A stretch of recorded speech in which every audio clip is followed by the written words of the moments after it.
I have 3 goals for tonight. One is to keep you awake, so I'll entertain you a little bit.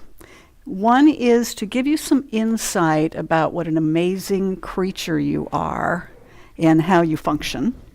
And one is to give you some insight into what an amazing creator we have. My 2-year-old granddaughter's first words were not mama or daddy, they were, wow. She still says that every time you put something in front of her. You could put a peanut butter sandwich in front of her. It's, wow. So think about that when you see something that makes you want to say wow. You don't have to say it out loud, but we'll see if we can get some wows out of you.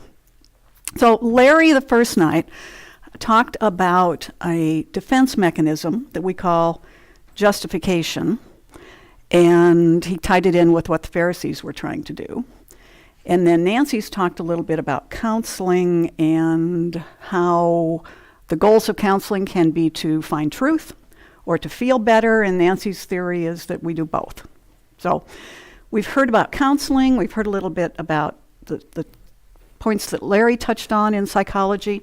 I'm going to do something a little bit different because I'm your token psychologist.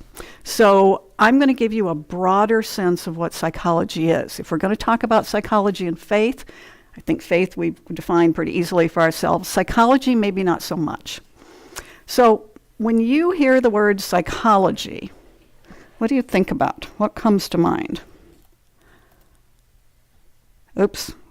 Help. Try plugging it in and see if that works.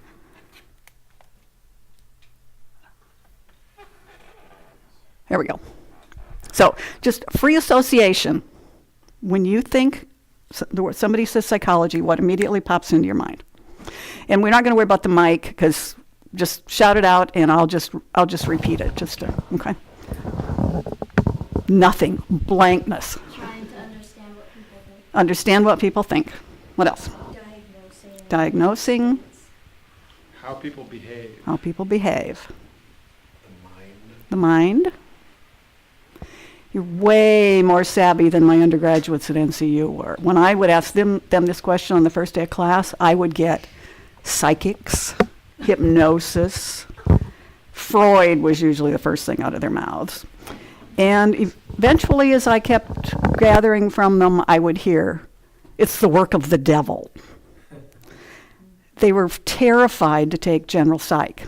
In fact, it was a graduation requirement, and I had a lot of seniors in the class who were hoping it would just go away before they graduated. So why the fear? Well, first, let me define this. Larry defined it, but let's take a look at what that means. So the study of behavior and mental processes. Behavior we're going to define as anything that we can observe or that can be measured. So observation would be our actions. Anything that can be measured could be brain waves, heart rate, pulse, galvanic skin response, something that's behavioral, but we can measure it, but we can't actually see it. Mental processes are harder to study. That's what's up here in the 8 pounds of matter you got in your skull. So that's more difficult to get a handle on and to measure and to study, but psychologists tackle it. So now, why the fear? You may not be afraid of it, my undergrads were. Why are people so nervous about psychology, especially Christians? For one thing, it's a science. We get a little nervous around science because science is trying to replace God or speak for God or do away with God. Most psychologists are atheists. I'm kind of a rare breed. I think I'm the only one that I know of in the whole Eugene area that's actually a biblical Christian. I know a few that are churchgoers, but kind of iffy if they're really Christians or not. And most of them are not, and clearly will claim that they're not. So it's not a field that psychologists or that Christians gravitate to. Counseling a little more so. I actually Googled Christian psychologists the other day. Nancy came up in terms of the Christian counselors that are, online, and some of my former students are on there as counselors, no psychologists who are identifying as Christians. It doesn't mean they aren't Christians. I'm not aware of some of them, but it's kind of a dichotomy between Christianity and psychologists. Freud said that if you believe in God, that's just a panacea for needing a father figure. Albert Ellis, a little more recent psychologist, said that God's just irrational thinking. Religion is just irrational. And of course, he was big on rationality. So something just to ease our anxiety.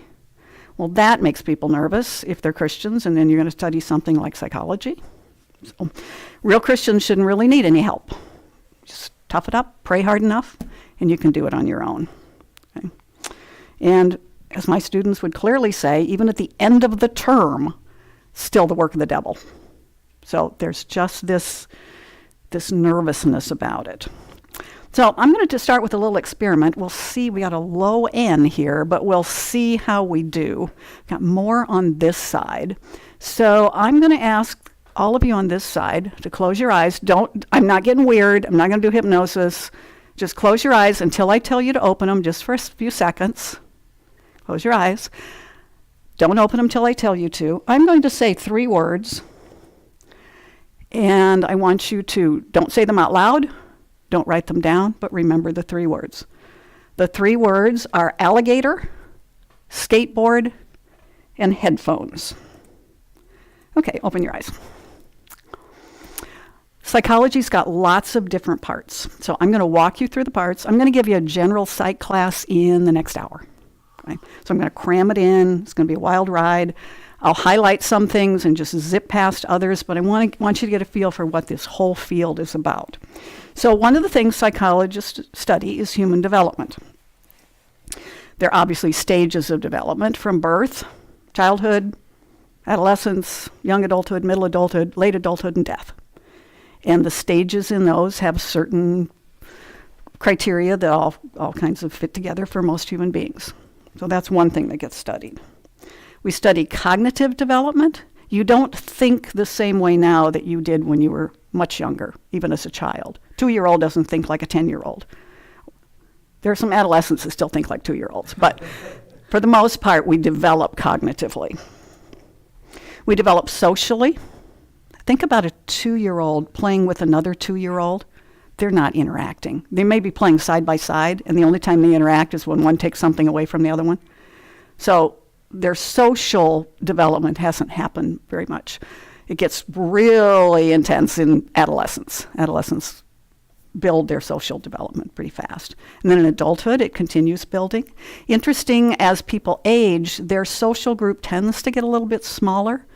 So think about grandparents or great-grandparents whose social circle is very small because they kind of want it that way. So we develop socially. We also need to form attachments early on in childhood in order to be healthy as adults. And by attachments, I mean come to trust that I have some safety and security in being cared about by other people. That's why kids who grow up in orphanages or even sometimes in foster care have a tough time attaching. Even as adults, they have a hard time making commitments and staying in relationships. I'm generalizing. And then moral development. A 2-year-old does things for a different reason than an adult might, even though there's some adults that still do things just like the 2-year-old did for the same reason. So I'm only going to do what I'm supposed to do because something bad will happen if I don't. And there are adults who think that way. Hopefully we develop so that we are changing our motives for how we develop morally. Again, I'm going through this fast. Okay, learning. There are a couple of different kinds. What's going on here? There we go. Classical conditioning. Everybody knows Pavlov, right? With the slobbering dogs. Ring the bell, the dog slobbers because it's been connected with a food source. So let's go beyond the dogs because that's boring. In the 1920s, John Watson decided he would do something with a human rather than with dogs. So I don't know how he found this child, but he found an 11-month-old child that's been known forever as Little Albert. Little Albert, like all children that age, come on in, have a seat. Little Albert was presented with a white rat, a white lab rat. And children aren't naturally afraid of soft, furry little creatures. He was interested and even wanted to touch it. What children are naturally afraid of at that age is loud, sudden noises. So when the white rat was presented to little Albert, behind little Albert is Watson with a big metal bar and a hammer, bong! And of course little Albert jumps and screams and cries. Had nothing to do with the rat, it was the loud noise. After several pairings of giving the rat, make the loud noise, little Albert began to scream without the loud noise just when the rat was placed in front of him. Not a natural thing for a child, but he'd been conditioned to fear the rat because it would paired with the noise. In fact, not only did he fear the rat, he feared a little bunny, a little kitten, even stuffed toy animals. That's been almost 100 years ago. I don't know where little Albert is, but if he's still around, he's probably still shrieking whenever he sees a teddy bear. Because that conditioning sticks unless somehow it got kind of learned out of him. No one would be allowed to do an experiment like that these days. It wouldn't ever pass a human subjects review board. But it happened in the 1920s. One of my favorite demonstrations in general psych was to give the front row of students each a balloon and tell them to blow it up and knot it and hold it up in front of them. And then I said, well, I'm going to walk around and I'm going to touch your balloon to make sure it has enough air in it. What they didn't know is that I had a pin between my fingers.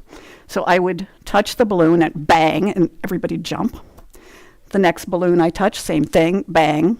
By the time I got to the third or fourth person, just walking toward them made the class flinch. Most people don't flinch just because I walked toward them. But they'd paired what they had experienced with me walking toward them as hearing a sudden loud noise. Classical conditioning. We also learned by operant conditioning. Operant conditioning is consequences. Got a rat in a cage, you have a food source and a lever, leave the rat in there for a while, eventually it's going to bump into the lever and wow, food pellet comes out. Might happen a couple of times. Pretty soon that rat's going to intentionally hit the lever. Food source comes out. What's going to happen the next time the rat gets hungry? Hits the lever. And hits it and hits it and hits it. What would happen if the rat hit the lever and no food came out? Anybody? Hits it again. It'll hit it again.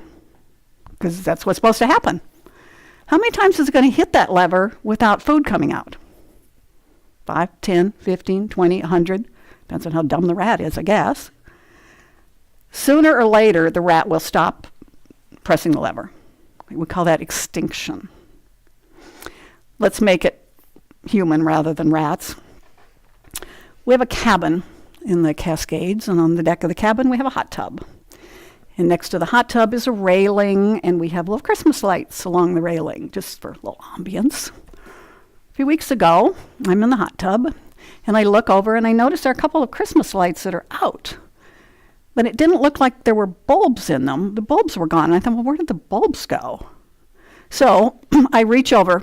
Mind you, I'm in hot water up to my neck. I reach over and touch the socket. Operant conditioning. Ah! I mean, I had the shock of my life. I won't need to do that the second time, at least for a very long time, to have learning take place. When we get negative consequences, we stop doing the kind of thing that we do. When something positive happens and it gets reinforced, we keep doing it. Can you think of one of the best examples, at least I think it's the best example, of operant conditioning where people keep doing something to keep getting reinforced? Slot machines. Ever been to a casino or seen them on TV in the movies? They're lined up, row after row after row, these mammoth casinos. Used to be pull the lever, but that's too slow. Now it's push the button. And they will sit there for hours pushing the button. Do they ever get paid off? Of course, they wouldn't keep pushing it. If they pushed that button for hours and never got anything, they'd stop. And then what would happen? Casino would go broke. What if that slot machine paid off every time or maybe every other time? Casino would go broke. So slot machines use what we call intermittent reinforcement, and it's a complicated formula where nobody can figure it out. It's not like every 100 times it's going to pay you the jackpot. But when that slot machine pays off, it keeps reinforcing it, and you keep thinking the next push, the next push, the next push. So we learn by things being reinforced. That's primarily how children learn. And there's another way. This is where most of our learning happens, observational learning. That's either watching someone do something and learning by watching or being told. So when you're sitting in class and you're being told, or you're reading something and you're learning that way. Most of our adult learning happens as observational learning. I'm rambling and I need to make sure I keep looking at my notes because who knows where I'll go. That's why I have this. You can't learn without memory because you'd learn it and it wouldn't stick. So you have to have memory. So we use little memory tricks to help us learn, called them mnemonics.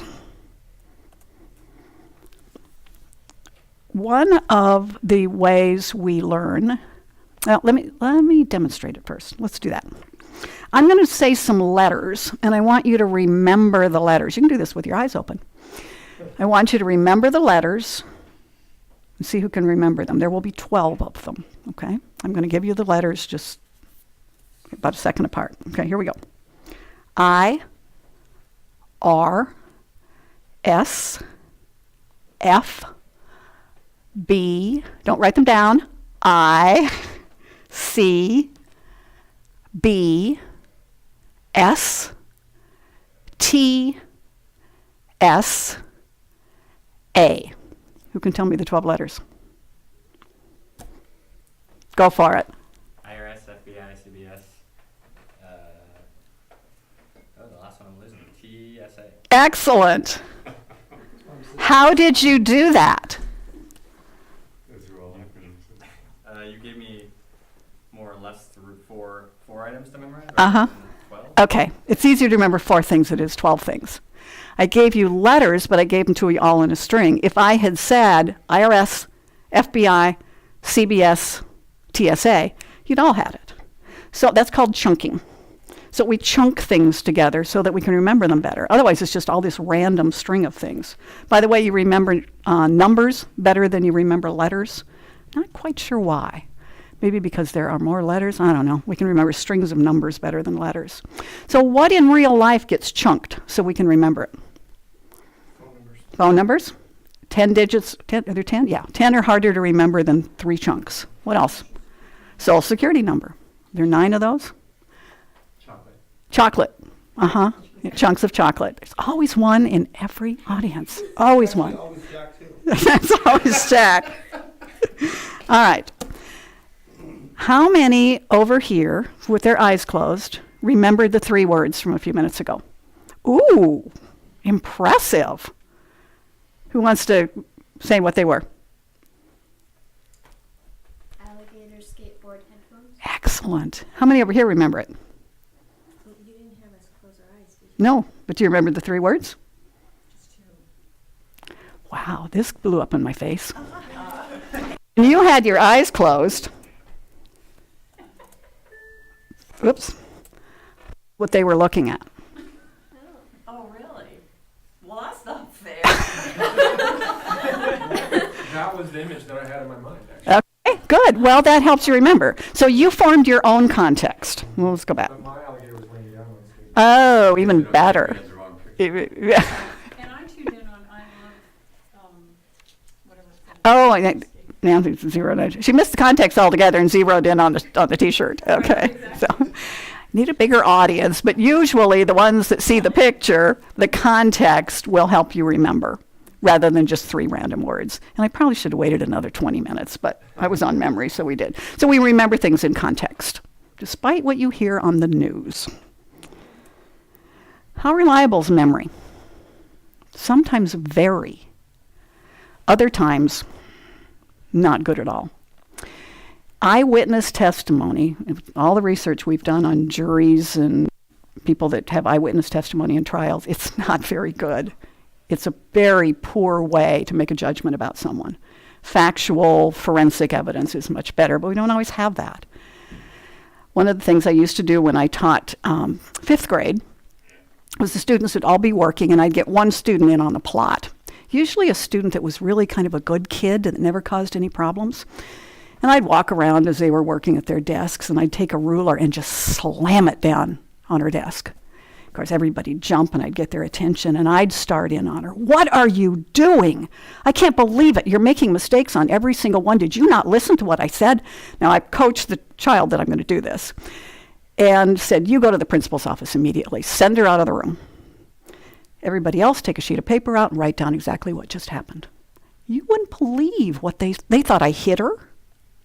I mean, the things that they thought they remembered from that little bit of an incident that they experienced all together, I got all kinds of different stories. And then we had to make sure that the class knew that I wasn't really abusing this child, that we were demonstrating something. So our memories aren't as reliable as we'd like to think they are. And we have a problem with forgetting. So it happens with things that just don't stick, that we haven't spent a lot of time learning in the first place. Happens with aging. It happens with health problems.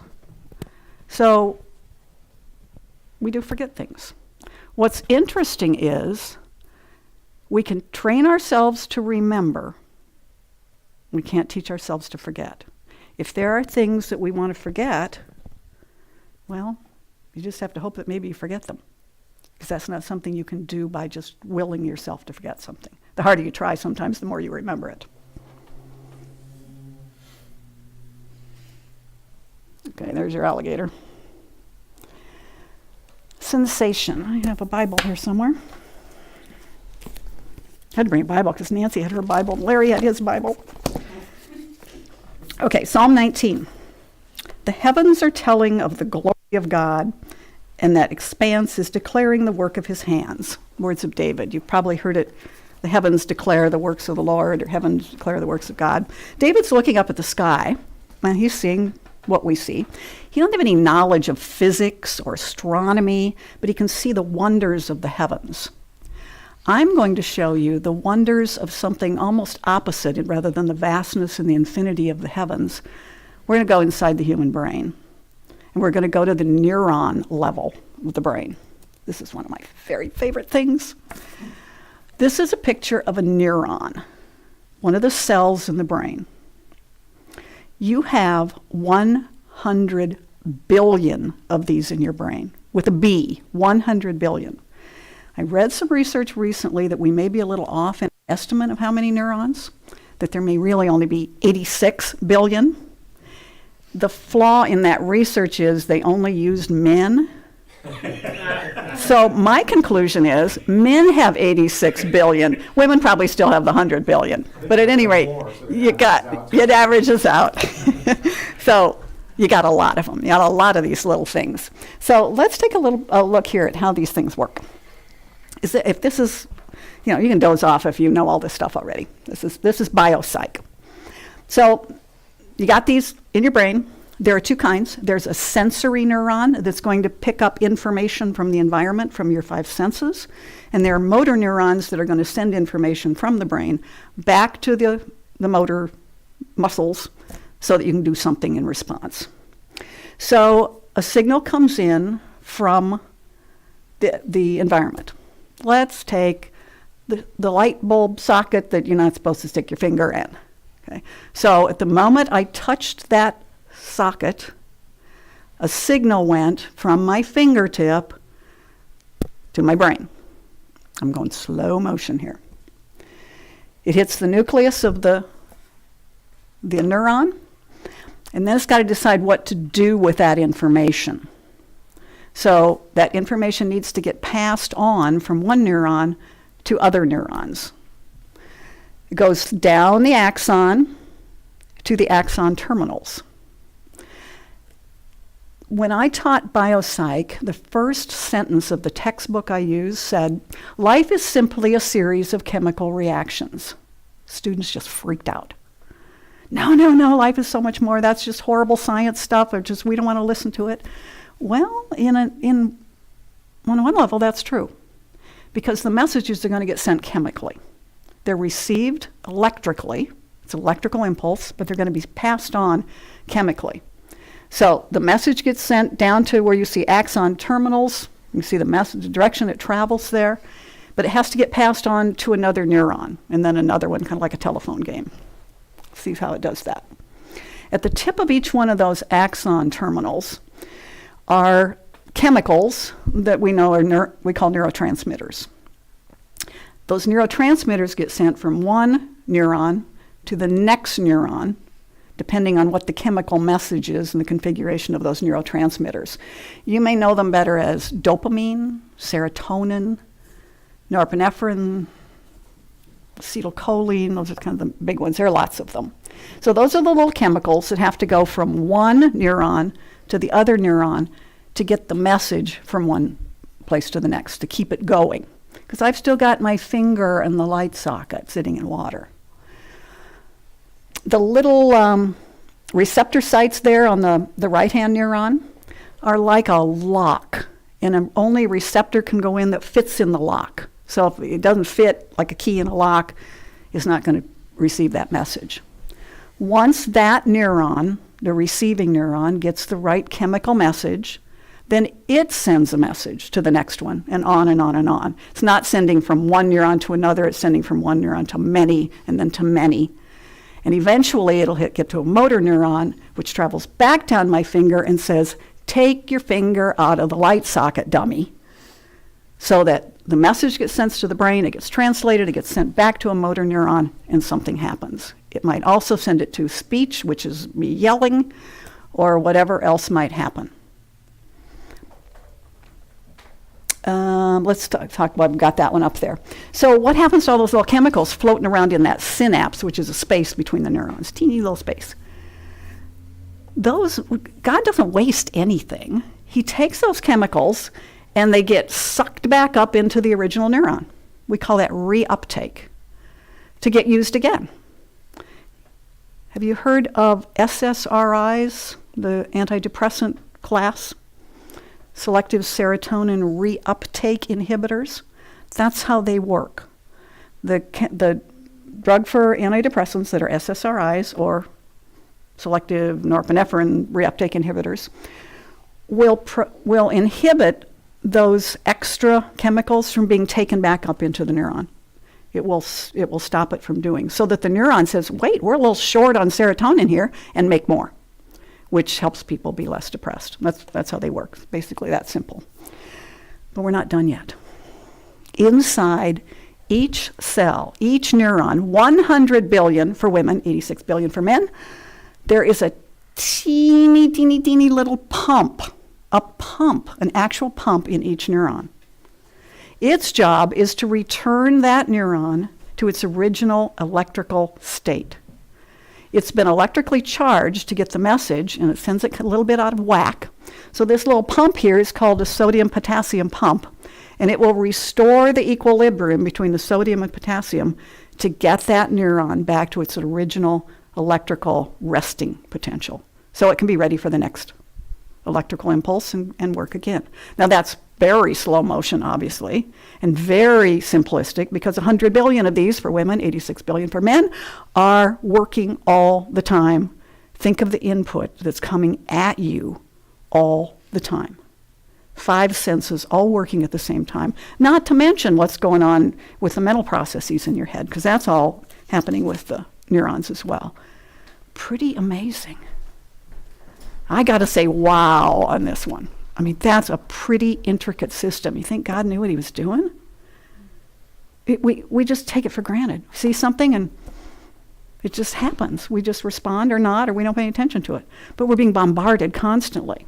And at the same time, we have to filter all that. Otherwise, you drive yourself crazy with how much intake or impulses you are getting from everything.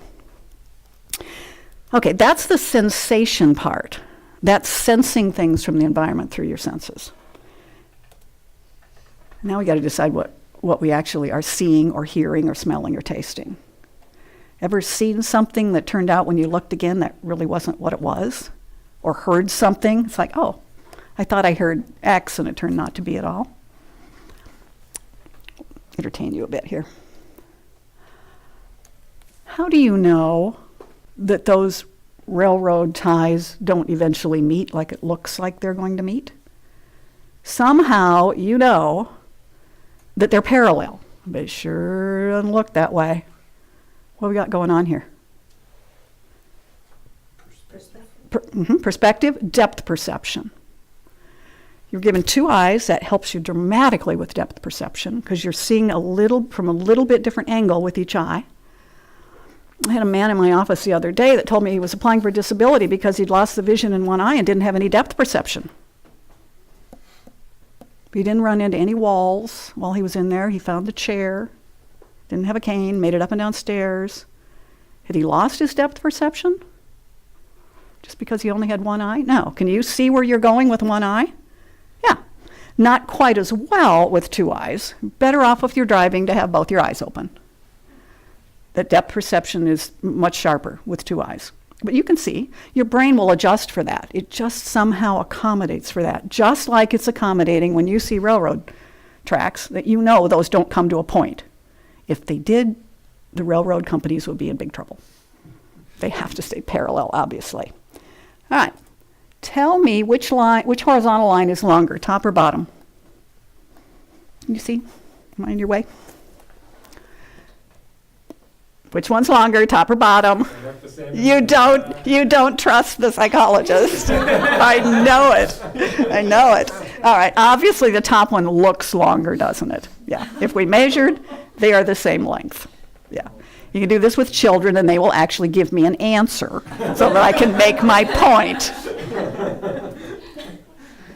What animal do you see? Bunny. And a duck. Okay, ducks and bunnies. Depends on your perception. Can everybody see both now that you know they're both there? Tell me, because we'll have to point it out to you if you don't. You see a young woman or an old woman?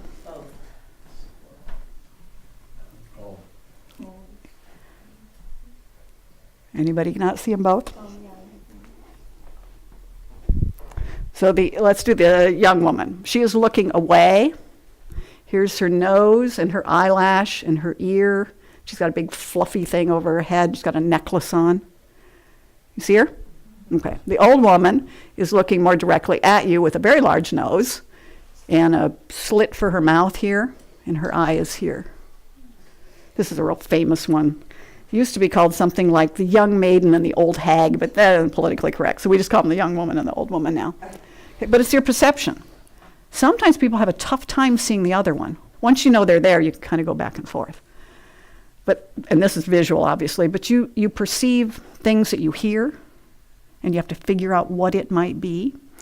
I can remember, I wasn't along, but my sons were visiting my parents, their grandparents, in the mountains of Montana, and there had been elk sighted. So they were all excited to see the elk come in the yard. So the deal was, if you saw the elk or heard the elk bugling at night, wake everybody up so you could see the elk. So one night, my brother, woke everybody up, elk, I heard the elk, and everybody all looking out the window, and they're all excited until they realize it's Grandpa snoring. They were so interested in hearing the elk that they perceived a different sound than what it was. It probably did sound like an elk snoring. All right, I've got a whole list of other topics here. We can come back to them if you're interested, but there's so many we're not going to have time for them. But these are the other things that psychologists study. Cognition, how we think, how thought happens in the brain. Along with thought, language, why we have language, how we develop language, where the centers of language are. Intelligence. This is one that gets kind of a bad rap sometimes because psychologists test for intelligence. I did an IQ test this morning. It's like, you shouldn't be testing for intelligence. That's just a number and it doesn't mean anything. Well, it does if you understand what exactly we're testing for. There are lots of kinds of intelligence. And an IQ test only measures one kind. It measures the kind that gives us an idea of the person's aptitude to learn educational type material. So it's testing memory, it's testing visual spatial skills, vocabulary, processing speed, those kinds of things. It doesn't test for artistic intelligence, musical intelligence, athletic intelligence. There's all different kinds of intelligence. I'm kind of a numbers person, so I like when I get a number, and if I feel like it's an accurate number, I get a pretty good sense of what the problem the person might have. The young man I tested this morning had real serious memory problems. Did pretty well verbally and spatially, but real serious memory problems. Well, that's going to make a difference on what type of job, if any, he's going to be able to handle. So testing for intelligence can be very useful for us. We usually do a Wechsler IQ test. We can test, the other thing, intelligence is relatively stable over our lifespan.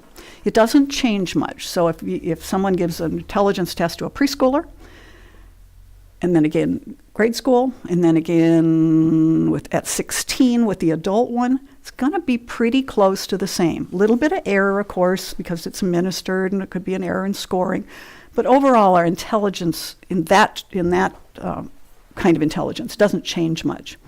The only thing that might impact it, two things. One is health. If you're seriously ill, you're not going to do well on an IQ test. And as people age, it's not that their intelligence declines so much as their ability just on the test declines a little bit.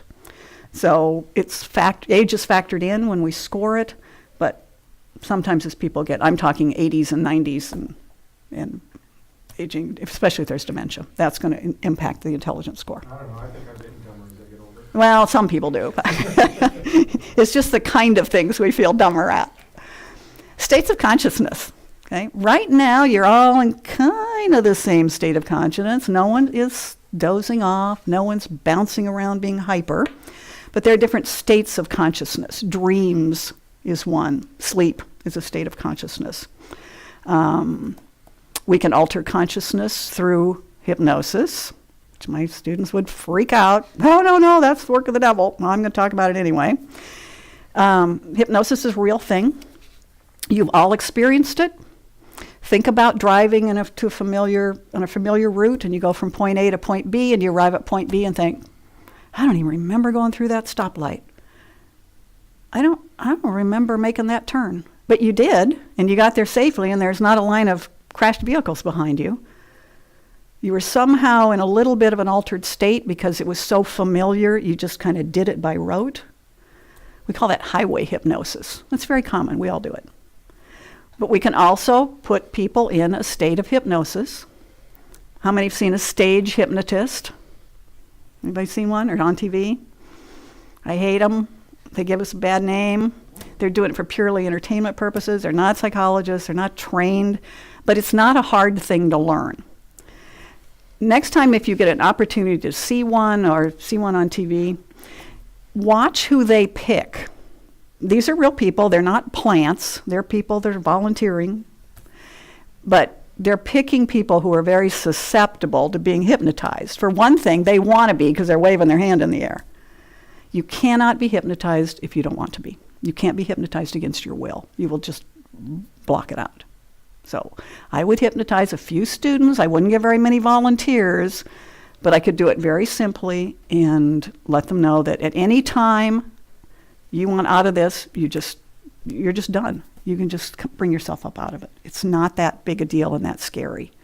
It is important to know how to use it, though, so we don't misuse it and misrepresent it, so nobody's going to cluck like a chicken. States of consciousness, let's see. Chemicals alter states of consciousness, and our culture uses them all the time. From alcohol to marijuana to meth to heroin to cocaine to you name it. Coffee. Ooh, coffee. You know, Jack's sitting here. Okay. Caffeine alters our state of consciousness.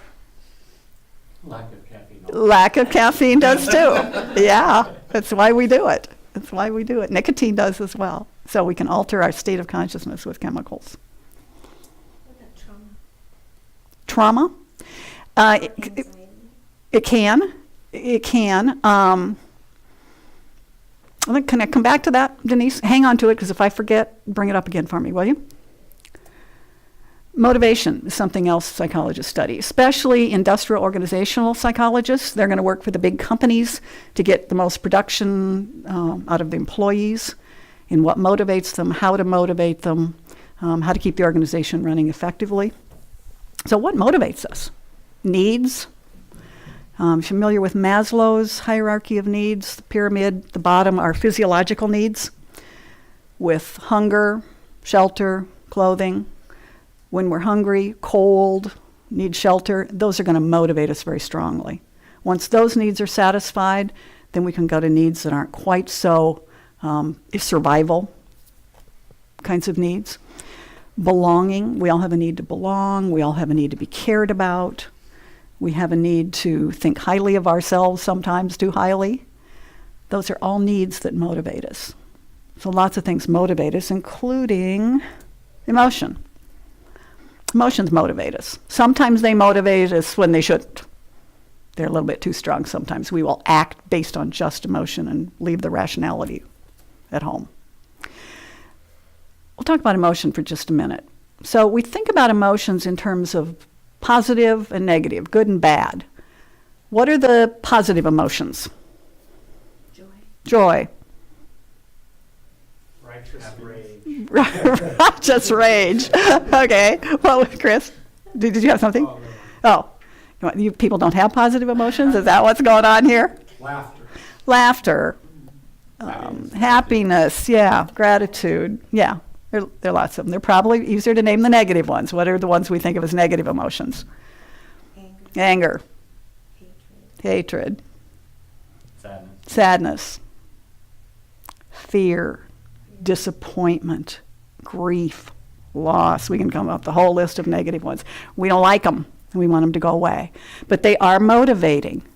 Nothing in this world would ever change without anger. The American Revolution would not have happened without anger. It's what you do with it. But they're motivating. Fear is almost a positive emotion because it motivates us to stay safe. When we experience fear, it's like you got to look around for the danger and see what you need to do. It could also mislead us. We can misinterpret those emotions and be fearful when there's no fear. Sadness, how's that positive? Encourages like language for the loss. Language for the loss and how much we care. If you don't care about something, you're not going to be sad when you lose it. All right, I'm going through these fast. We can come back to them if you want to. Where am I here? Oh, I know where we are. My favorite. If I hadn't been a clinical psychologist, I'd have been a social psychologist. It just has the most fun research, and I would love to spend more time here. It's how we interact with each other.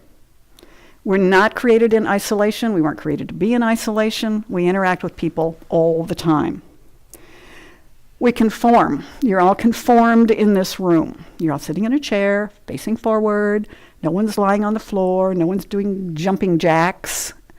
You all dress pretty much similarly. No one came in a swimsuit. No one came in a tuxedo. We conform. Students, I bring this up, undergrads, do not be conformed to the world. They would stand up and quote to me. We're not talking about being conformed to the world. We're talking about conforming to each other. Adolescents love to think they're nonconformists. They all look alike. They all act alike, and they all talk alike. We conform. You want an interesting experiment? Walk into an elevator with other people in it and face the back of the elevator. It'll just freak them out. That's not what you do. You walk in the elevator, you turn around and face the door. So they're just little things that we conform to. We don't even know it. Some are important, some are not. So we can't just conform all the time because we need to think for ourselves. But typically we conform to cultural standards. Obedience. Let me take a minute on this one. No, I'll come back if I need to. Obedience is following orders, obviously, of authorities or perceived authorities. Some authorities we should obey. Others we will obey based on kind of nothing, just because we perceive that they have authorities. And there are great studies on that one. Attraction, not sexual attraction, but attraction to who we like. We tend to like people who we are near, that we live near, work near, maybe sit near in a setting. We tend to like people who have similar tastes as we do. The whole opposite attracts, not so much. We like people who have the same values, the same interests. And we like people who like us. If someone doesn't like you, the chances are you will not like them. I'm not talking about loving people. I'm talking about just liking and being attracted to want to spend time with them. Influence, we influence each other all the time, consciously and unconsciously. There is a great book out. I just saw that it's been put back into print. It was out of print for decades. It's called Influence, written by Robert Cialdini from Arizona State. It is delightful. It's a fun read about all the different ways that typically advertising will influence you. And reading it, you'll catch things on commercials. I know what they're doing. That's what that's called. I went to buy, when I graduated, I decided I was going to go buy my own car, not a family car, my own car. My husband went with me, and the salesperson decided, since it's this woman buying a car, that he would use what we call a lowball technique. Saw right through it, and Alan's standing back saying, "You picked the wrong woman to do that one on." It was so obvious what he was doing, but they do it all the time. So it's coming in really low. So it's like, oh, I can't pass this deal up. And then, oh, this is extra. Oh, you wanted that? Oh, this car doesn't have that, but we could add it, or this one has it. So pretty soon, I've got a car that's way more expensive than I started with. Prejudice is something we study in social psych. Judging people based on one little thing without knowing the person. We do it all the time. Racial prejudice, sexual orientation prejudice, ageism, sexism. What else do we do? What do you think the most common prejudice is in our culture? Clothing style. Clothing style? You're close, Chris. Clothing style, he says. Does it smell? Pretty powerful. Socioeconomic? That's a strong one. That's a strong one. Maybe stronger than either race or sex or age. Weight. We make instant decisions about someone's weight. Either way too thin or way too heavy, and we make all kinds of judgments about the individual, and we know nothing about them. And we don't even think about that as a prejudice. Altruism. Why do people do nice things for other people? We'd like to think it's the goodness of our heart and because we're such good people and do the right thing, and not always. We do it because we want people to think highly of us, kind of like the Pharisees. We do it because we want to think highly of ourselves. We do it because we're going to get something back out of it, even though we can't really put our finger on it, it's there. One of the fun studies is psychologists who would wait outside a Catholic church, a big Catholic church, with someone begging, and see if they got more with people going into confession or coming out from confession. What do you guess? Going in. Feeling a little guilty going in. So I better help this person out, ease my guilt. Coming out, they're fine. They don't need to give anybody anything. Okay. Moving along. You probably didn't think you were going to see that kind of a picture tonight. But I need that picture to remind me about a story. This is outside our patio door onto our deck. Can you tell what it is? There's a turkey. We were out of town for the weekend, came home on Sunday afternoon, and this turkey has camped out on our deck, right outside the door. It made a really big mess that you can't see too well, but really a big mess. I'm thinking, well, turkey's going to be really mean, but I opened the door and shooed the turkey away. And he kind of limped a little bit, but he wasn't terribly afraid of me. He kind of waddled. The turkeys waddle. Anyway, walked off the deck. Within an hour, he was back, right by the back door, lying on the mat. Shoot him away again. This went on all afternoon. I'm getting kind of upset with the turkey because it's making a really big mess. How am I going to get this turkey off the deck? Monday morning, I get on websites and decide, okay, I'll call Lane County Animal Control. They don't service inside the city limits. Couldn't find anybody that would do any kind of animal control because a lot of them said no birds. I can see why. So made a couple phone calls, left messages for some of these pest control people. It's got a turkey here. What do we do? How do we get rid of it? You know, I'm very willing to pay you. Come and get this turkey out of the way. The morning weighs on. Nobody's calling me back. I called my son, who's a police officer in Springfield, and I said, what, do you guys do anything about turkeys? And he said, well, I'd probably just shoot it, Mom. I said, can you come over and shoot this one? And no, never mind, stay home. He said, call Eugene Police Department. Okay, call Eugene Police Department. She said, well, we have an animal welfare officer. Great, can you send him over? Well, he doesn't deal with domesticated animals.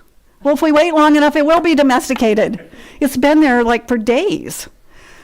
She said, well, let me give you some numbers. Called some numbers, finally got somebody that answered. It was an animal hospital. Great, she said, we can help. Wonderful. What do I do? She said, the first thing you need to do is capture it. It's a turkey. It's a turkey. It's this big. Well, don't you have a kennel? No, I don't have a kennel. Well, do you have a box you can put it in? It's a turkey. I don't got to get this turkey in a box. Finally, I realized, Paula, calm down. This woman's trying to be helpful, and you're acting like an idiot. I said, okay, let's assume I get the turkey in the box. Then what? She said, well, bring it to us. Great. Where are you? Corvallis. No, I'm not putting the turkey in the box and driving it to Corvallis. By now, it's time for me to go to my office, and I'm acting like a raving lunatic. Meanwhile, my husband is sitting, just going through the mail, not responding to this at all. I said, I have to go to work. What are we going to do about this turkey? He said, just go to work. I'll take care of it. And he did. Same event, two totally different responses. Why? He had a roasting pan. He was going to put a sign out, Thanksgiving's coming. Why two different responses to the same event? I mean, it was dramatic. I'm beside myself, and he's just reading through the mail. You have a lot more neurons. That was a detriment that day. Two different personalities. And we mash on a lot of things, but personality ain't one of them in terms of calm and patient, and I get riled up over everything. We each have a different personality. We all know that. That's nothing new. That's not anything groundbreaking to you. We have different temperaments. Infants have different temperaments. If you've got a baby or know somebody's got a baby, they're just different. I always tell our third son that he was really lucky I was willing to take a chance, because after the temperament of the second one, it was really iffy if I wanted to do another one, because his temperament was tough. So then we end up with, what causes that? The old nature versus nurture controversy. So let's see. Let's just take a vote here. What determines behavior? How many say nature? Ooh, no takers. Oh, two nature people over here. Okay, nature, I mean genetics, born with, hardwired, God-given. It's there, it's built in. Great. How many say nurture, environment, family? Oh, these are the only two people that have a state of consciousness where they're awake. Okay, all right. You're waiting for both. How many say both? Okay. Wrong. Look at the question. What determines behavior? The answer is choices. Your choices determine your behavior. Now, do those things influence behavior? Absolutely. How you're hardwired, what personality God gave you, all the factors that went into your upbringing and your culture and your friends and all those things influence behavior, but your choices are what determine it. We got to be careful. All right. This is where we finally end up in general psych after 9 weeks of all this other stuff, is what the students thought we were going to study. And that's psychopathology or abnormal behavior. So let's talk about what is abnormal. How do we define that? I think, Nancy, you talked a little bit about this. Did you talk a little bit about abnormal? Each one of you in this room is abnormal. I know it for a fact. I guarantee you're abnormal. Look where you are. You're sitting in a classroom talking about not just psychology, but faith, a block and a half from the University of Oregon, right in the middle of Eugene, Oregon. That's abnormal in this culture. So we can define abnormal one way by it's deviant. And I don't mean deviant by something bad, different. You are outside the norm in what you're doing right now. So when we talk about psychopathology or abnormal behavior, it's different. So in the whole population, it doesn't kind of match up with where everybody else is. But it can't just be that, or most of us would fall into that category one way or another. It has to have some kind of dysfunction. Family dysfunction, social dysfunction, occupational dysfunction. Something's not working in someone's life. Okay? You could be deviant, but your life just is going just fine. Put those two together and we start having problems. Comes a bigger problem when we get the third D, distress. It's not pleasant to be depressed or anxious or have schizophrenia or bipolar disorder. Well, bipolar disorder might be pleasant if you hypomanic or manic stage, but it's not pleasant for anybody else. So it's either the distress of the individual or the distress of other people that they're around. When you get those three in combination that's significant, then we have abnormal behavior. I'm not going to spend a lot of time on all, anxiety, mood disorders, all of those things, because I want to talk a little bit about diagnosis. Somebody mentioned that when I said what comes up for you when you think about psychology. Psychologists diagnose. It used to be in Oregon and probably the rest of the country that only psychologists could diagnose, but insurance companies got in the game and they needed more than psychologists to diagnose because you can't bill insurance without a diagnosis. So counselors, social workers, medical doctors, nurse practitioners are all doing diagnosis these days. We use this handy little guide, which I toted all the way over here, as our guide for diagnosis. I use this every day. It's called the DSM, Diagnostic and Statistical Manual of Mental Disorders. It weighs a ton, and it costs a fortune. It was the first edition was in 1952. Lots of things happened post-World War II when soldiers came home, and we started recognizing some of the problems that soldiers were having. So psychiatry as a field boomed, and we had to have some system of diagnosing the soldiers. So the first one came out in 52, and this is 5, but there have been revisions of some of the ones along the way, so there have been, 8 or 9 revisions, probably in total. In DSM-1, homosexuality was a sociopathic personality disturbance. That did not sit well with the gay and lesbian community, which wasn't real big in the 1950s, but it still had a voice. On the 6th printing of DSM-2, which would have been 1974, so fast forward 20 years, the APA met in San Francisco, of all places, to deliberate on what should be in that edition. And it was mobbed by demonstrators of people wanting that diagnosis changed. So it was changed to sexual orientation disturbance. It wasn't taken out, but it was changed. The 5 calls it gender identity disorder, and the criteria have changed a bit. So over time, as this thing has evolved, we have eliminated some, we've changed the names of some, we've changed the criteria of some. When I say we, I'm talking about the American Psychological Association. And we're at number 5. Number 5 is one of the most dramatic changes. It eliminated a lot of subsets of disorders. The biggest one was autism.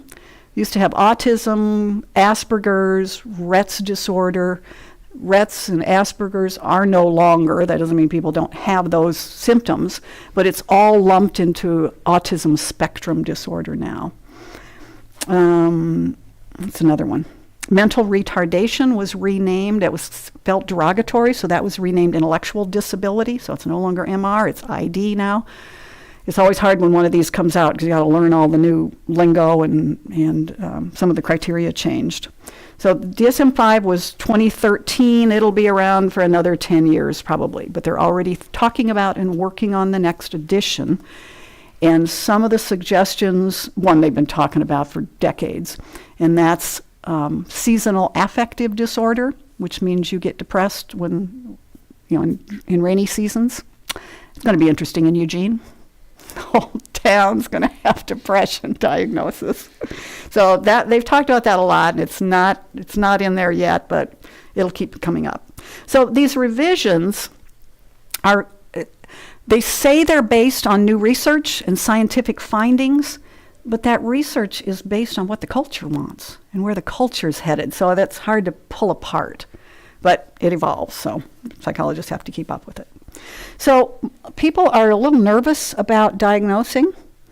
Let me talk about the dangers, the negatives. What are some of the negatives when you think of diagnosis? Because most people think, you shouldn't be diagnosing people. Why not? What are the problems? Using a static rubric to judge the depth of humanity. Yeah, to judge someone, based on a list of criteria. Sure. That a lot of people will say they're not scientific. Yeah. It's just something that this organization came up with. Culturally influenced, so it can't be scientific, right? Well, that makes sense. Jonathan? A rapid lowering of self-esteem. Well, yeah. Somebody slaps a diagnosis and I've got what? And not only are they upset with it because their self-esteem goes down, they start acting like they have all of the symptoms. They may have 4 or 5, and all of a sudden they've got all of them. If I have bipolar disorder, I guess I better be doing this and this and this. Maybe not consciously, but all of a sudden they take on all of them. Some people say you're just doing it for insurance. Well, some of that's true.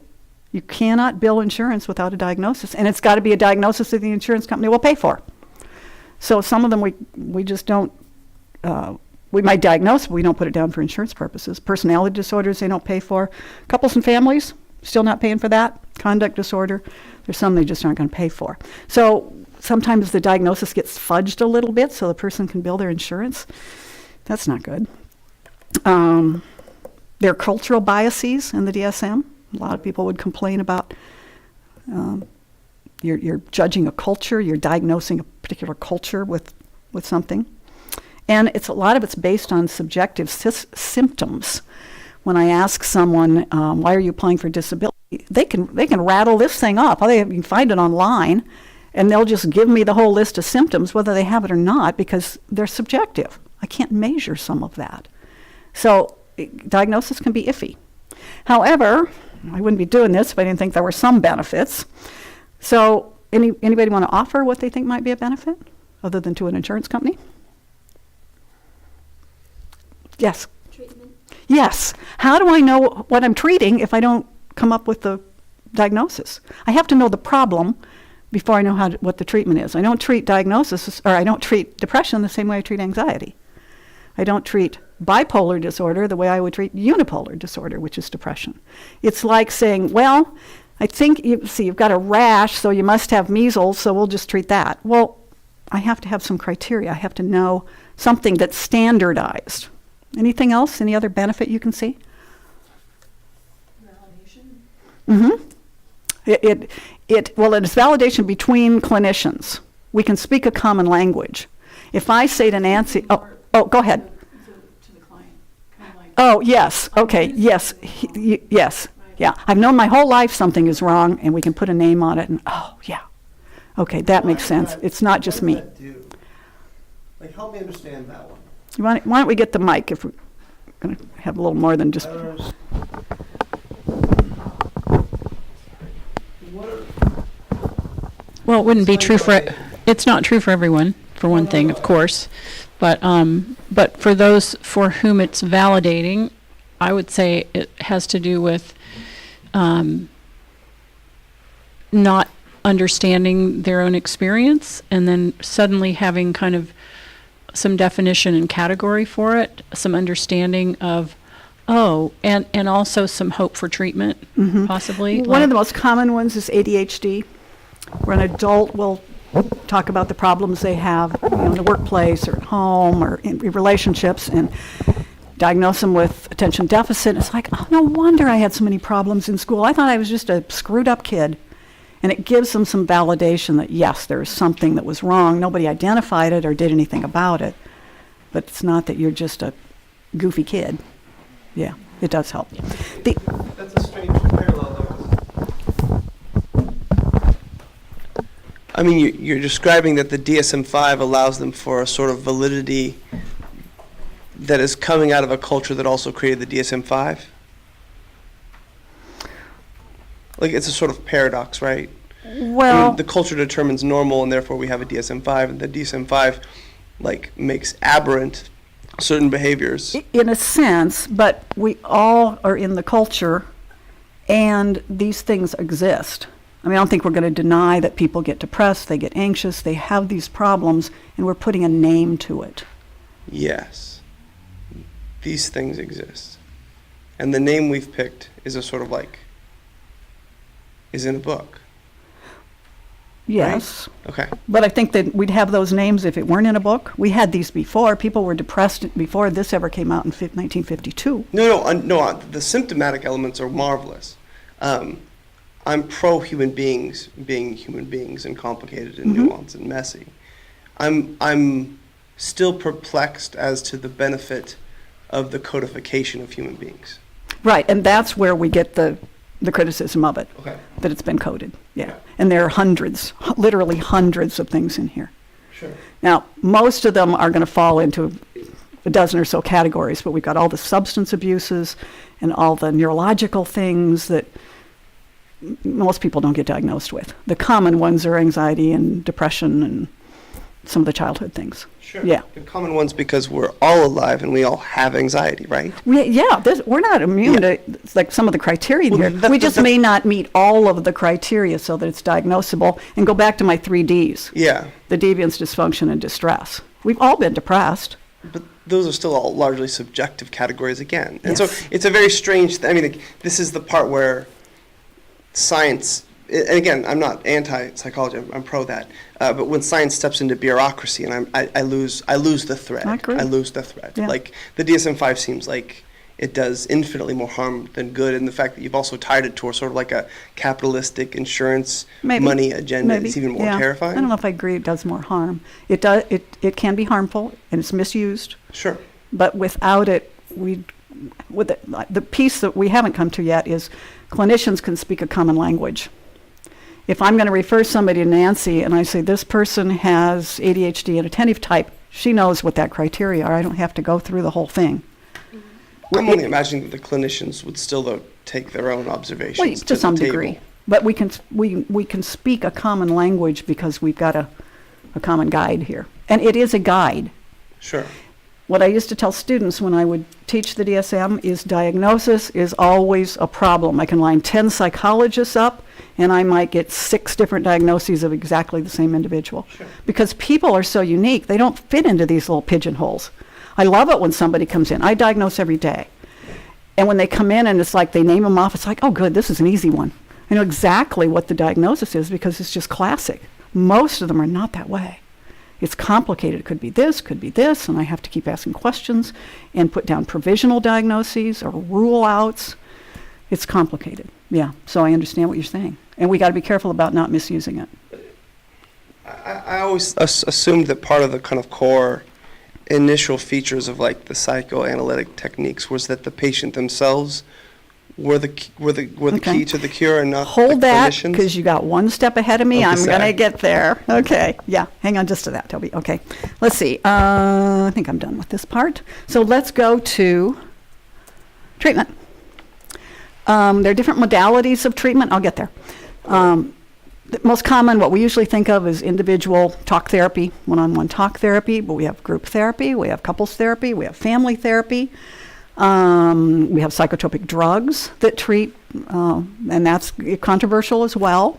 We have things like light exposure therapy for people who are depressed. You got to sit in front of a big, this probably makes people less depressed in here.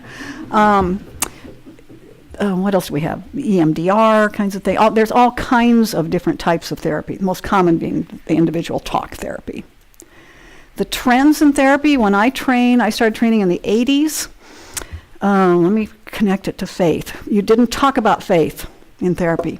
You just didn't bring it up. I could talk about their sex life, their kids, their financial situation, their work problems, their relationships.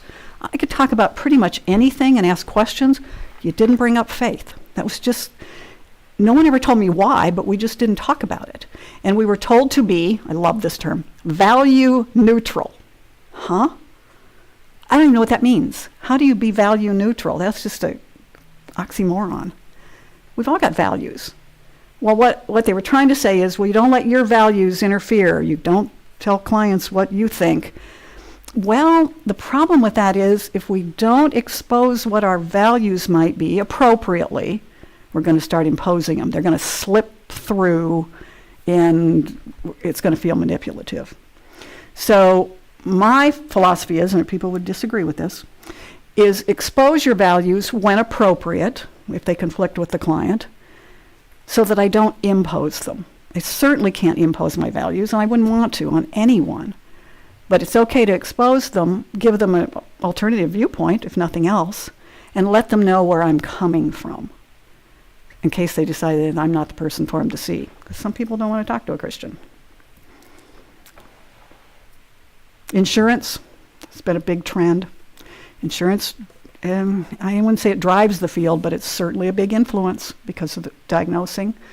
There's a lot going on where people diagnose something that's not really there just so the client can get their insurance, pay for it.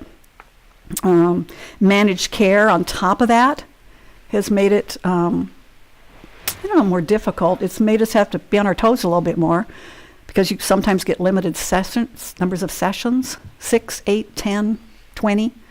20 is long-term therapy in the world of managed care. They won't pay for much more than that unless you can show the person's really struggling and making progress. You've got to be able to demonstrate that. And the most recent one, what I'm aware of, is technology. We have people doing therapy online through Skype kinds of things. My interns, of course, are much more up on technology than I am. They do it all the time. But we have to be careful because what do you do with confidentiality? How do you know you're seeing the person, especially if it's not a visual one, if it's like just emailing back and forth? How do you know who's on the other end of that?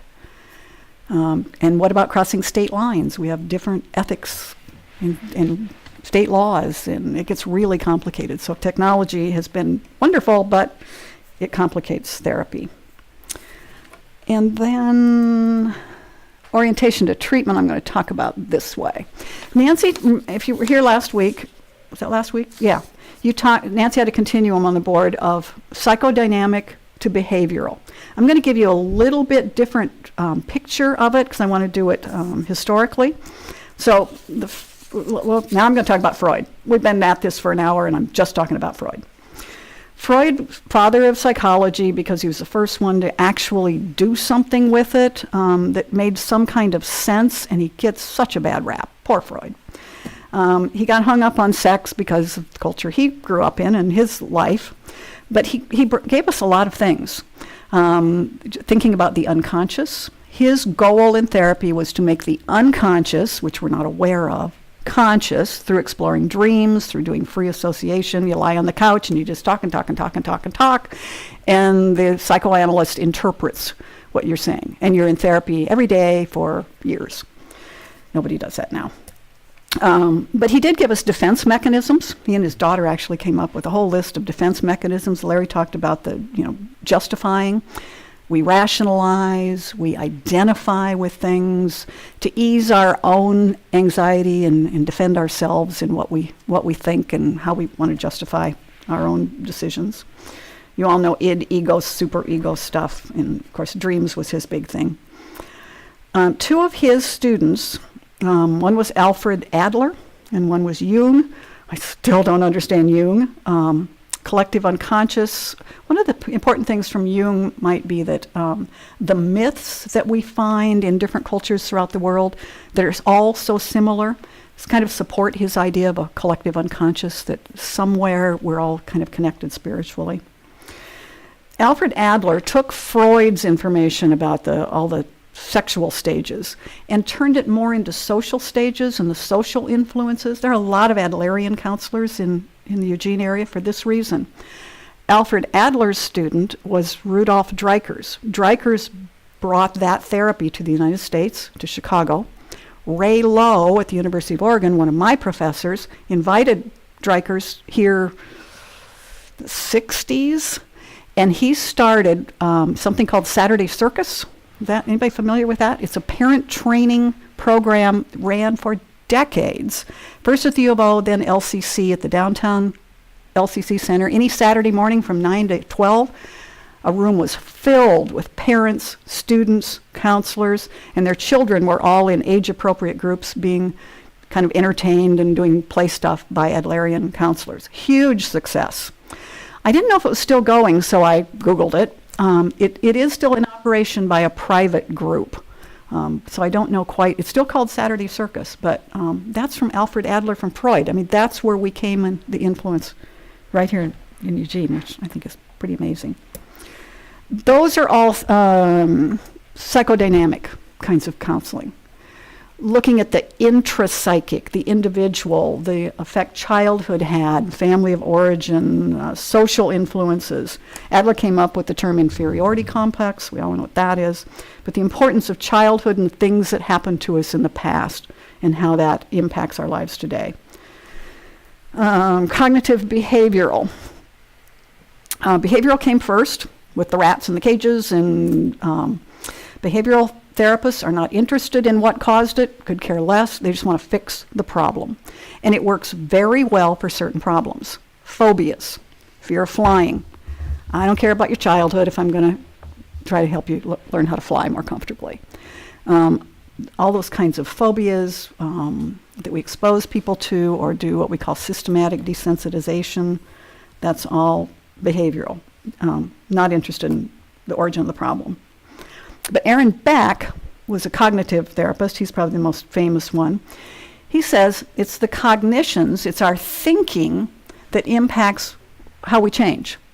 You can change how you feel and how you act if you change how you think about something. So knowing what the problem is and what you can and cannot change is the important piece. I'm a cognitive therapist. I will subscribe to, if you're familiar with it, the serenity prayer used in 12-step groups. God grant me the serenity to accept what I cannot change, the courage to change the things I can, and the wisdom to know the difference. That's therapy in a nutshell. Nancy talked about finding truth. Well, that's it. If you can accept what can't be changed, which is typically childhood, and change what you can and know the difference, you can come to some level of mental health. That doesn't mean it's easy, but it's the changing the thinking about things differently. One of my other heroes is Viktor Frankl. You couldn't be in worse circumstances than in a concentration camp in Nazi Germany. His premise was, no matter what they take away from you, every freedom you have, where you sleep, what you eat, where you go, how you spend every moment of your time, they can take away from you. What they can't take is your attitude. That you will always have, and you have the choice to have whatever attitude you want about your circumstances. So that's kind of where the cognitive therapists are coming from. Recognizing what can be changed, what can't, and then focusing on the what can be. And that's hard sometimes. But to try to change something that you can't change, it's kind of crazy.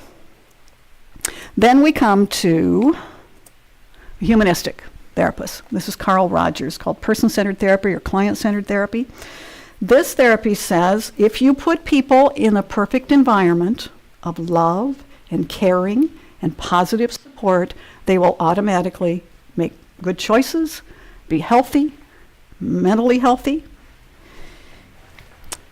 Do a Bible study with Jack on Tuesday mornings. That didn't work so well in the Garden of Eden. Perfect environment. Human beings will find a way to screw anything up. So I don't buy in much to humanistic with the whole person-centered. It also frustrates me a little bit to watch them function because there's a lot of listening and reflecting and not much else happens. Other people would disagree with me. Okay, and then there's a fourth force, and that's where we are now in the last couple decades, multicultural. The most important thing is the individual, the diversity of that individual, the culture that person comes from. You can't help them unless you understand their culture, which is next to impossible. How do we do all that? My problem with multicultural, we focus so much on the differences that we forget how much alike we are as human beings. And I think we're far more alike than we are different. That doesn't mean we ignore people's cultural backgrounds or their cultural sensitivities or their cultural rules, mores. But to focus solely on that, kind of a problem. Okay, let me see if I can wind this up for you.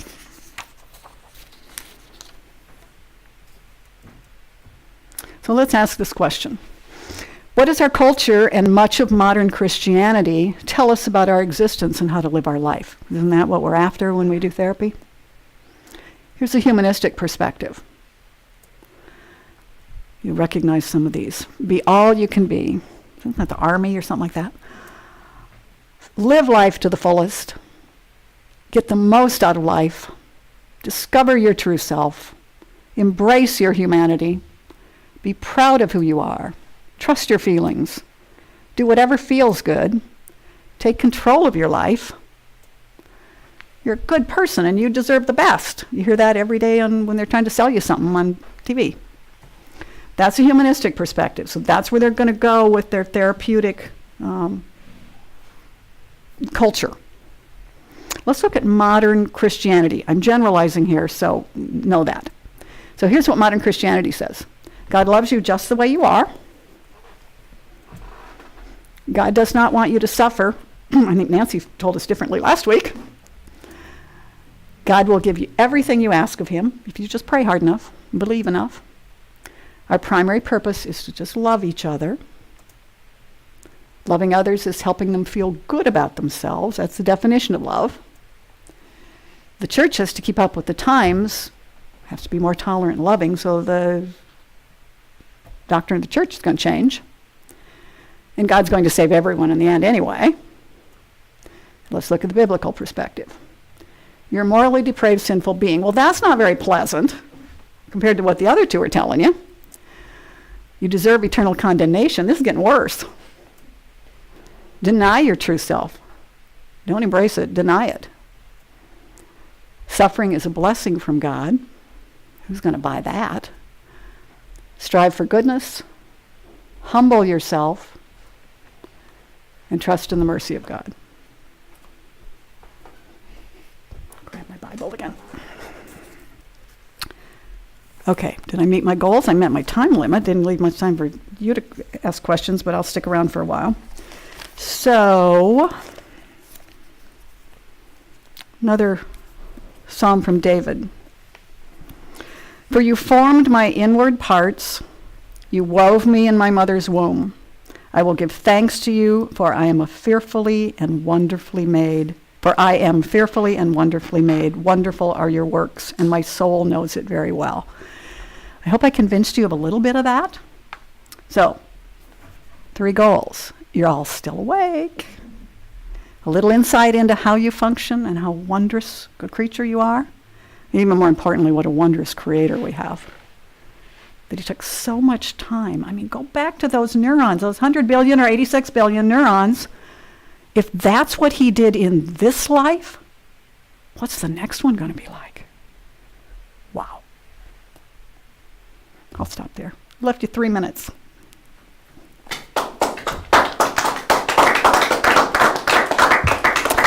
You know, if my students had applauded, I'd have probably kept teaching. Okay. Any quick questions? Toby, come back to that one. What medication would you prescribe for the biblical perspective? For what? For the biblical perspective? For the biblical perspective. I mean, it's got to be the DSM-5 somewhere. But you understand that, like... Well, this is a perspective. This isn't a diagnosis. But make amends to the perspectives. I mean, you have the biblical perspective that's talking about shame and some sort of like repression. I mean, like there's a sort of like disassociation occurring with the biblical perspective as to our true desires and needs, and I'm using like a Freudian definition of desires, which are like to seek out pleasure, and not pleasure in the sort of like he was very sexual, but we don't have to make it sexual. Like our innate inclinations, our instinctual desires, like you've put them at odds at the end, and I was wondering how you're going to prescribe that. What's mental health if the biblical perspective is you're depraved and there's a sort of like... Have you listened to Nancy's? I missed it, unfortunately, no, yeah. Her last 2 weeks were about the goal of therapy. Is it finding truth? Sure. Or is it feeling better?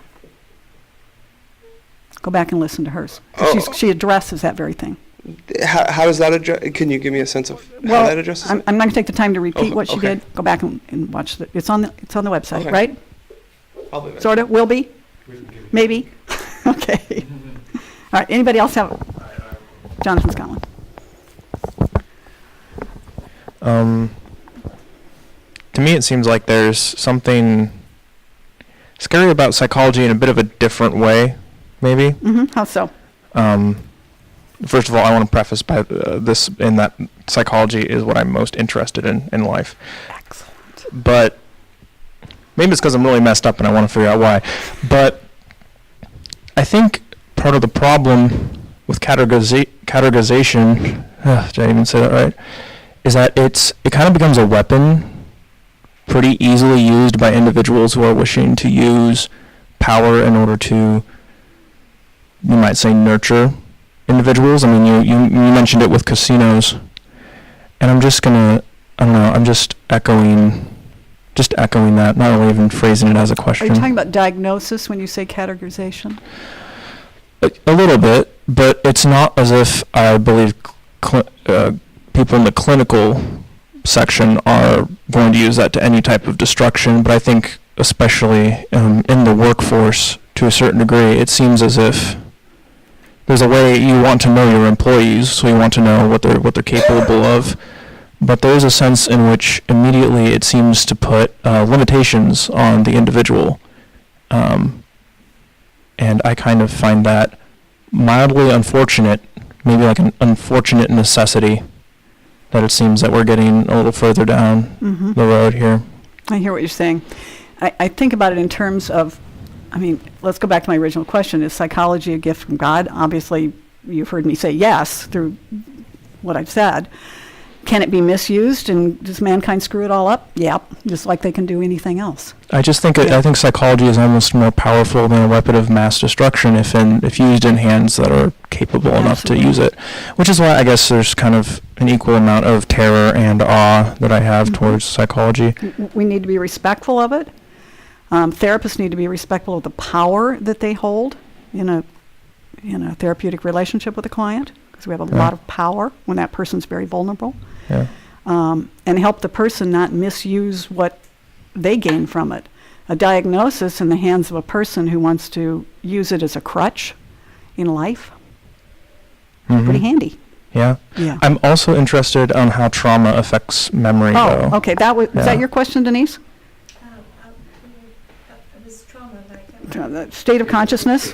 How trauma affects state of consciousness? Is that Yeah, what's on here? I think that was Nancy, it. do you want to address that? You're teaching that next term. I'll defer to. Well, I could get all physiological if you want, but I'm not sure I remember all the structures and everything. But the way that memory is laid down in the hippocampus, we have implicit memory and we have explicit memory, and trauma locks in implicit memory. So when the fight-flight system gets activated, then, for example, our senses, the sensory neurons are taking all of this in. It's going to like snap a picture of everything that's going on. For example, somebody gets bitten by a dog on a crowded street. Then they're not just afraid of that particular dog that bit them, but they become afraid of all dogs. Then they might become afraid of crowded streets. Then they might have a reaction that they don't even know was caused by a smell that they just smelled that was worn by someone on that crowded street. So the body generalizes and memorizes everything that might have contributed to that moment of danger. And that becomes what we call implicit memory. So my memory is going to alert me to any of those things, but I may not know that that's what I'm remembering. Does that make sense? I also have implicit memory in the sense of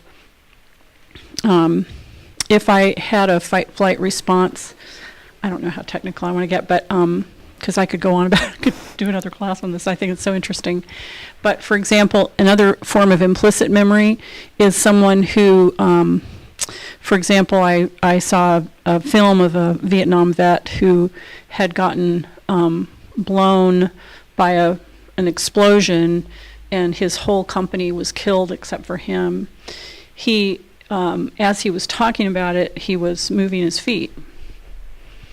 And as they worked with the movement of his feet, he realized that when, right before the bomb went off, he heard something and started to run. And then was interrupted in the run when he got blown clear. And so his body was like trying to finish that run. That's another kind of implicit memory.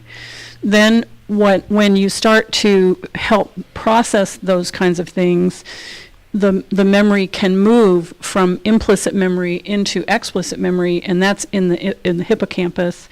Then we can start to put it into historical perspective and into the story. So for this man, he could understand and kind of put into the story that that's what he was running from. He could stop running eventually, and his body found a lot of healing in that he didn't have to be as triggered by backfire of a car, different things that, again, that implicit memory would trigger for him. So I don't know if that's helpful, but that's kind of a. Did that answer the question, or start the answer? Yeah. It's a long. Yeah. It's a long answer. Yeah. Right. Yeah. Yeah. So I kept you over time. So if anybody needs to leave, please feel free to do that.